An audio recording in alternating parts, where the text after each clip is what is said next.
Eu tô aqui na nossa sala para bater um papo com o Bruno Léo, que é empresário. Seja muito bem-vindo, Bruno. Primeiro, agradecer a oportunidade de estar aqui conversando contigo. E vamos tentar levar o máximo de informação possível aí para a galera. Olha, nós vamos falar sobre um tema que eu aparentemente não tinha ouvido falar ainda. Quando recebi a pauta, falei, nossa, do que se trata? Fui procurar saber o que é. Você já ouviu falar sobre o terceiro setor? Pois é, nós vamos ter aqui uma aula com o Bruno, informando você que pode ser uma boa para você que está aí precisando de uma mãozinha. Bruno, primeiro, me explica o que é o terceiro setor aqui no Brasil. O terceiro setor ele se forma por instituições de caridade, né? Então hoje ele é tanto o hall social quanto a parte empresarial. Então hoje a gente quer passar um pouco desse como funciona o terceiro setor, mas a gente também quer explicar para as pessoas que o terceiro setor é um mercado de trabalho que pode empregar muita gente aí e dar oportunidades novas. Engraçado, né, que o terceiro setor ele surgiu lá nos Estados Unidos, né, na década de 70 mais ou menos, e aí chegou no Brasil só, acho que foi em 1995, 95, se eu não me engano, final né? de 95, exatamente. Finalzinho de 95 chegou aqui no Brasil. E hoje, aqui São Paulo, aqui a nossa região sudeste, é a região que mais tem, né, o terceiro setor, que mais investe nisso, devido às organizações, associações, instituições, as ONGs, tudo que a gente tem aqui. E é um trabalho muito legal, gente, que eu não conhecia. Como é que funciona, por exemplo, para um empresário que quer começar a trabalhar, a ajudar uma instituição? Como é que é? Tem campos para isso? A pessoa pode ter uma empresa sozinha e ser do terceiro setor? Como é que funciona? Legal. Existem algumas formas, né? E a principal é o vínculo como embaixador para o empresário. Então ele começa até se ele se engajar. Porque tem o papel de empresário, mas tem o papel de embaixador. Então ele tem que incluir ambos e tem que fazer com que isso exerça com o tempo. Então a primeira coisa que ele vai fazer é virar embaixador, entender um pouco como funciona e ver se ele realmente gostaria de manter aquilo como causa a longo prazo. Porque existem algumas instituições, principalmente em São Paulo, né? São mais de 200 instituições. Então para ele se vincular a uma que literalmente ele se apaixona, ele leva um período. Então ele entra como embaixador para depois entrar nesse ramo de querer ajudar como pessoa física e pessoa jurídica. Então, esse vínculo entra bastante com... Existe uma área comercial para captadores de recursos, tanto pessoa física como pessoa jurídica, que é o que a minha empresa faz hoje, captação de recursos para pessoa física, que traz esse vínculo. Então, os captadores de recursos, eles podem ir atrás dessas pessoas para fazer a ponte de quem quer ajudar com quem precisa ser ajudado. Porque muitas vezes as pessoas acham que são ONGs, né? O pessoal confunde, porque não tem fim lucrativo, enfim, mas não é. Uma ONG pode participar ali dentro dessa captação. Como é que funciona isso no setor público, no setor privado? Como é que é isso? O governo ajuda de alguma forma? Não. Como é que é? Com certeza sempre tem projetos que são ajudados, né? De forma interna, de forma externa, mas isso é bem raro. Então as ONGs elas alcançam onde o governo não consegue alcançar. Então a área onde o governo não enxerga, não chegou ou não consegue enxergar, a instituição ela nasce para isso geralmente. Então são desde crianças a áreas de risco, onde o governo literalmente não consegue ver, não consegue ajudar, não consegue levar recurso, as instituições nascem geralmente dali, de uma grande pessoa que geralmente liderou aquela área ali. Quando eu digo liderou é porque já passou, conhece e assim sucessivamente, e aí é de onde nasce as ONGs. E quais que são as principais áreas de atuação hoje do terceiro setor aqui no Brasil? Meio ambiente e crianças. Meio ambiente e crianças. Né? A gente vê realmente como essas duas áreas são muito importantes. Né? O meio ambiente que traz saúde, enfim, toda a nossa questão sanitária, né, humanitária, enfim, e as crianças que são o nosso futuro, educação. Tudo. E como que elas contribuem? Elas têm um trabalho específico, tem um padrão de trabalho para isso? Como é que funciona? Tem a parte padrão, mas tem as que são fora do padrão também. Existem instituições onde o formato de ajuda é apadrinhamento, então onde você, Bárbara, consegue apadrinhar uma criança, o Joaquim, e aí você consegue acompanhar a evolução do Joaquim. Para você entender como aquele recurso está indo, se ele está evoluindo. Existe esse tipo e existe os que levam recurso terceirizado, né, que são as maiores ONGs que quando recebem recurso distribuem para as menores. E aí sustentam projetos locais também. Então tem esses dois formatos de ajuda. Entendi. Hoje, uma empresa que quer participar, por exemplo, né, ajudando uma instituição dentro dessa associação, ela ganha alguma coisa, por exemplo, em impostos? Ela tem um abatimento de impostos? Ela ganha de alguma forma? Para o CNPJ, sim. Dá para bater, né, o imposto de renda, dá para bater no imposto de renda a sua doação. Tá. Para a pessoa física que é mais inacessível, né? E é onde a gente tenta solucionar o máximo possível. Existem times comerciais que fazem captação de recurso para trazer novos doadores. Então, para a pessoa física ainda tem essa falta de inclusão no imposto, mas para a pessoa jurídica, o empresário ele consegue sim abater no imposto de renda a sua doação. E, por exemplo, a pessoa deve ter muito trabalho voluntário, muitas pessoas que trabalham voluntariamente aí Sim. dentro dessa associação, elas não recebem nenhum recurso, ou não, esses empresários se juntam e tem um salário para essa pessoa, para a professora, para quem está ali, enfim, dando aula de reforço, como é que é? Ou é tudo voluntário? Não. Tem a parte do pagamento também. Porque existem projetos que são mais a longo prazo. Então tem, por exemplo, uma mãe social, que ela larga praticamente tudo da vida dela para morar numa casa-lar, onde crianças estão ali. Então ela precisa de algum recurso para sobreviver. E óbvio que para levar para sua família também de volta, porque ela já deixou a atenção literalmente de fora para a família para cuidar daquilo. Então ela recebe sim salário. Óbvio, existem os que são 100% voluntários, mas geralmente não são pessoas a longo prazo no projeto. Os que sustentam o projeto, então, para crianças que sofreram coisas mais graves que precisam de psicólogo, com certeza precisa ter um psicólogo fixo ali pago para atender em emergência, em urgência ou 24 horas por dia que seja. Mas existem ambos os casos. Mas geralmente as pessoas que são voluntárias, elas não são tão a longo prazo no dia a dia, né? Elas são projetos esporádicos também. Qual o tipo de ajuda? Por exemplo, você falou das crianças, né? Qual o tipo de ajuda que essas associações conseguem ajudar ali as crianças, um emergente? Legal. Como é que funciona isso? Boa pergunta. Existem dois formatos, né? As crianças que estão em situação de risco, onde o juiz da vara da infância retira a guarda dela e existe casalar para ela ficar, são os casos mais graves. E existe criança em extrema pobreza, que é onde você leva recurso até a casa da criança. E aí você faz esse acompanhamento como doador. Então existem os dois setores, sim. Óbvio que é muito mais burocrático quando o juiz da vara da infância retira a guarda dela. Existe uma instituição chamada Aldeias Infantis que faz isso.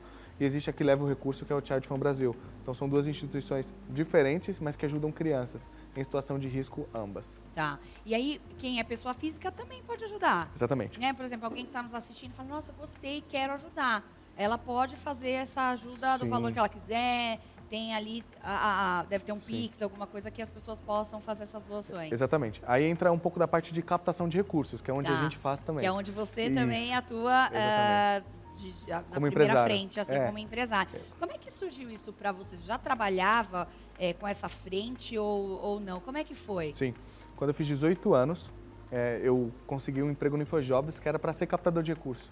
Então eu era um menino de 18 anos que colocava o colete e ia abordar as pessoas na porta do metrô, na rua, para conseguir essas caridades.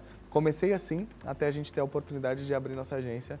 E aí hoje a gente está já em 3 estados, atuando com mais de 60 pessoas. Quantos anos já que você faz? É novo, super Tenho jovem, 25. né, Bruno? Tenho 25. Então foi, olha, em pouco tempo, então, Exatamente. a coisa ganhou aí um grande valor, né? Sim. Agora, socioeconomicamente, para o nosso país, eu acho que isso é divino, Sim. né? O que o Brasil ganha por ter esse terceiro setor funcionando, dando certo? Legal. Como país, a gente é falho em várias coisas, né? E a gente não consegue entregar saúde, educação e proteção de qualidade ainda. É onde o terceiro setor ele consegue desenvolver tanto trabalho quanto entrega. Então, além de desenvolver emprego, eu acho que é a frase de mais impacto do terceiro setor. A gente desenvolve emprego, a gente faz com que a pessoa trabalhe e ela volte para casa e durma, lembrando que, no mínimo, de 2 a 3 crianças ou que o meio ambiente ela ajudou e ela está desenvolvendo o futuro. Então, essa é a maior frase de impacto que o terceiro setor tem para desenvolver, assim. Mas, sim, além de fazer todo esse processo e essa construção, a gente consegue gerar emprego. Então, economicamente, para o país é bom, socialmente para o país é bom também, porque, infelizmente, o governo ainda não consegue entregar saneamento básico e todos esses outros processos que a gente merece. E a pessoa, por exemplo, que hoje passa uma necessidade, está desempregado, fala, olha, legal, estou ouvindo que eles estão falando ali no programa, no Sempre Melhor, quero participar. Como é que faz? Tem que ter uma regra para poder participar, para levar as crianças? Essa pessoa tem que estar desempregada? Como é que é, de fato, isso? Legal. Toda instituição tem o seu site lá para essa construção. Então, você vai ver que lá, da maioria, na Child Fund Brasil, por exemplo, tem o site onde você consegue se inscrever, onde pessoas vão entrar em contato contigo para descobrir a sua situação, onde tem visita técnica. Então, tem todo um processo, com certeza, né, para saber se de fato está acontecendo aquilo, para aí começar a levar o recurso para isso. Você lembra de algum caso assim bem bacana que você pegou tanto de empresa quanto de pessoas que participaram ou participam do projeto Sim. e que marcou muito você assim, que você falou, nossa, exatamente esse propósito da minha vida que eu estou fazendo, realmente estou no caminho certo. Assim. Sim, sim.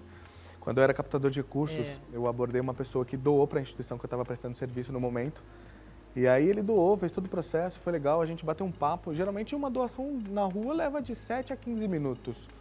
Quando consegue. Quando né? consegue, quando consegue, claro. Isso seria um desafio gigante. Exatamente, quando consegue. E aí esse menino desenvolveu conversa, a gente bateu um papo e a gente continuou se comunicando. Hoje ele é jornalista, bem legal, tá bem sucedido, desenvolveu sua vida e eu descobri que ele foi um acolhido. E aí isso impactou bastante minha vida. Até hoje a gente se fala, isso é bem legal. Então ele ajudou e depois ele foi ajudado. Isso, na verdade, ele foi ajudado antes, Ele né? foi ajudado primeiro. Ele foi acolhido, ele foi acolhido por trabalho escravo infantil. Uau. Foi acolhido com 18 anos, ele saiu de lá com toda uma formação como ser humano. Então, o bom dessas instituições é isso. Elas reintegram a criança em sociedade. Eu gosto de falar isso no pitch, quando a gente vai falar alguma coisa, né? Além de ajudar, elas reintegram a criança em sociedade, que é a parte mais difícil hoje. Porque ajudar por ajudar, a gente consegue empresa, a gente consegue pessoas. No fundo, com o trabalho, a gente consegue. O importante mesmo é reintegrar essa criança em sociedade, que é o maior desafio para a gente desenvolver. Como que descobre, por exemplo, no caso dele, que ele estava nesse trabalho infantil, como é que ele chegou até essas instituições? Como é que vocês conseguem captar essas pessoas para cuidar delas? Essa parte entra um pouco da denúncia, né? Quando está acontecendo aquilo, existe uma denúncia externa, só que é bom reivindicar que não é só os órgãos públicos que conseguem ajudar essas pessoas. As instituições de caridade também conseguem ir lá socorrer.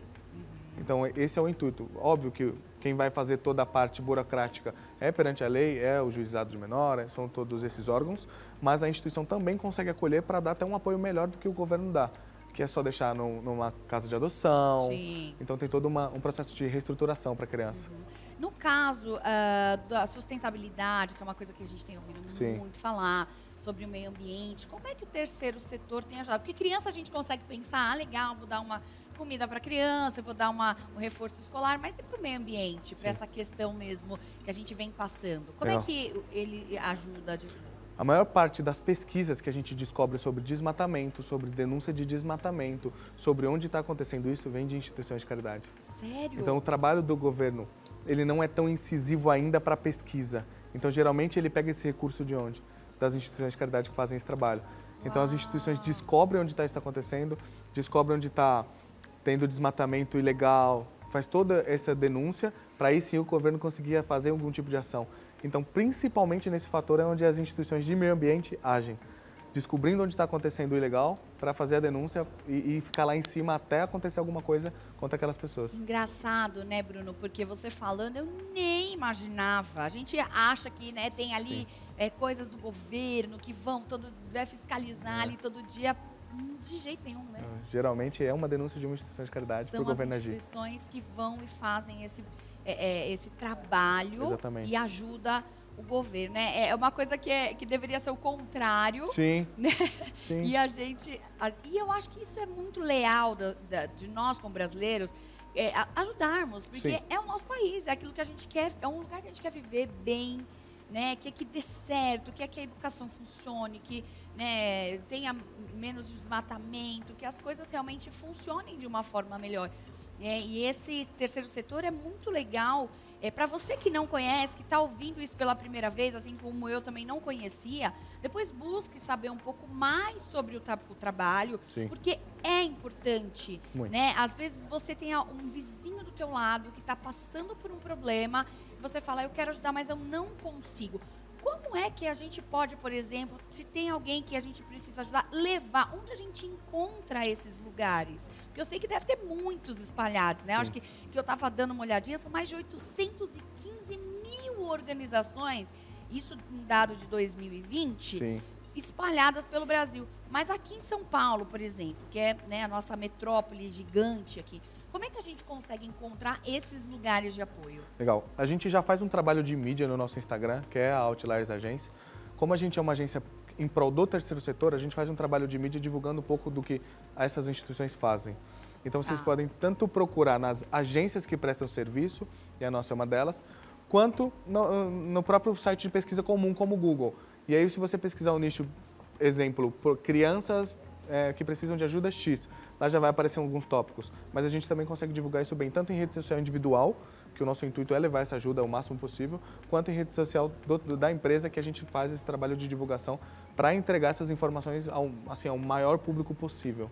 Ah, é legal, porque tem que ser falado mais. Eu acho que, né, eu como uma pessoa que também estou na internet, enfim, estou aqui na TV, quero poder divulgar também isso, porque eu acho que é muito legal, né? Às vezes você não pode financeiramente ser uma pessoa para prover ali, mas você pode divulgar isso, você pode falar para uma empresa do teu bairro, não Exatamente. é? E tem até os trabalhos voluntários, né? Nem todo mundo precisa ajudar com a parte financeira. Existem vários trabalhos voluntários que são super simples e a gente nem imagina. Como, por exemplo, ser contador de história numa casa-lar para crianças carentes. Então, existem vários trabalhos voluntários que a gente consegue. Uma pessoa que trabalha, por exemplo, com publicidade, marketing, nunca soube como ajudar, financeiramente ainda não pode. Pô, você fala bem, você trabalha com marketing, você pode pegar um livro e ler lá na frente, as crianças vão adorar. Então, existem vários trabalhos voluntários que a gente consegue se envolver e desenvolver. Não, e fora que é uma delícia a gente fazer trabalho voluntário. Eu falo que eu tô precisando voltar, porque eu fiz muito trabalho voluntário em casas de crianças também, fazia um trabalho na FUBEM, não é FEBEM, na FUBEM, que é uma casa para crianças também, que tinham pais que não tinham condições de cuidar, então pais presos, drogados. Sim. E, gente, cada vez que você sai de um trabalho voluntário, você sai revigorado. É como se você tivesse tomado um banho de cachoeira, assim, bem gostoso, sabe?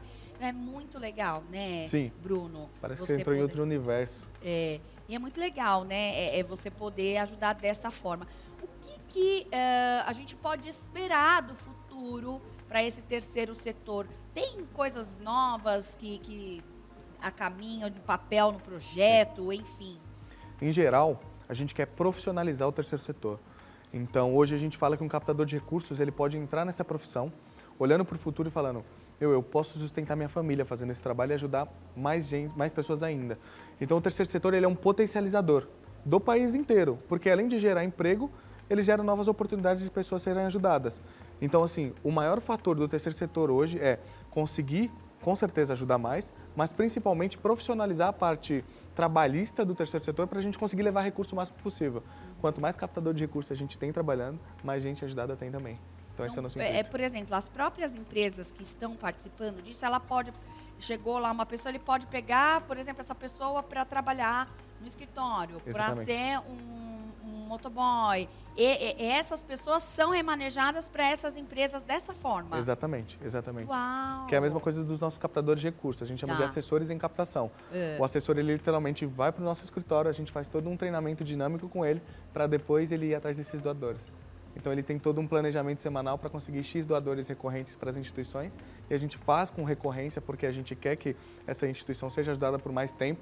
Então, a gente faz todo um treinamento dinâmico semanal com ele, para ele conseguir ir com a flor da pele, assim, falar, hoje eu vou conseguir ajudar mais uma criança.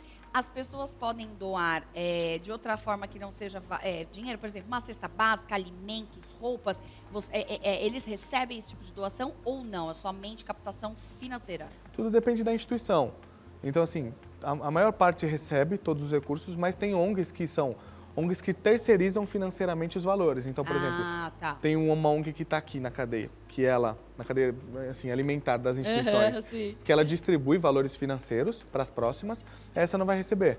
Mas as que estão embaixo, que também estão recebendo recurso, com certeza vão receber. Então é só colocar, geralmente ONGs que têm espaços físicos, onde a criança fica lá, a mulher fica lá, ou, enfim, a série que acontece ali fica lá. A criança, por exemplo, passa só um pouquinho de tempo ali, vai para casa. Exatamente. Aí sim, essas conseguem receber todo esse recurso físico. Para quem está nos assistindo, eu queria que você passasse. Tem algum site que as pessoas podem acessar para dar uma olhada mais sobre esse assunto, ou até ver as empresas, as associações que fazem parte, contribuem? Tem algum site, algum telefone que as pessoas podem acessar? Não existe um site específico que divulgue todas as empresas. Geralmente é mais por pesquisa ou por televisão, a parte televisionada, né? Que é divulgada. Mas no nosso Instagram, que é Outliers Agência, a gente divulga as instituições que a gente presta serviço principalmente, porque delas também existem outras parcerias. As ONGs se comunicam, então é legal. O terceiro setor é uma comunidade unida, porque eles querem ajudar. Então, a partir de uma, você consegue chegar em outra. A gente tem algumas instituições que já trabalharam com a gente, ainda trabalham, que lá no nosso Instagram, que é Outliers Agência, a gente divulga bastante. Outliers Agência. Está passando aqui embaixo, ó, já anota aí, já sigam eles. Tem o telefone também de contato. Lá tem o e-mail de contato, mas a Tá. gente também recebe por direct para poder levar essa informação adiante. Obrigada, Bruno, Eu que por agradeço. trazer uma informação que eu acho que 80% das pessoas nem imaginavam que isso existia. E aí é bom porque a gente aprende também, né? Mais um Exatamente. pouquinho e até uma forma de você poder ajudar quem está precisando, alguém que está aí do teu lado e precisa de uma ajuda. Não sofra, não fique sozinho. Olha quanta coisa legal tem por aí que a gente não sabe para ajudar, né, Bruno? Exatamente. Vamos criar um laço para levar essa informação para o máximo de gente possível e conseguir ajudar o máximo de pessoas possíveis também.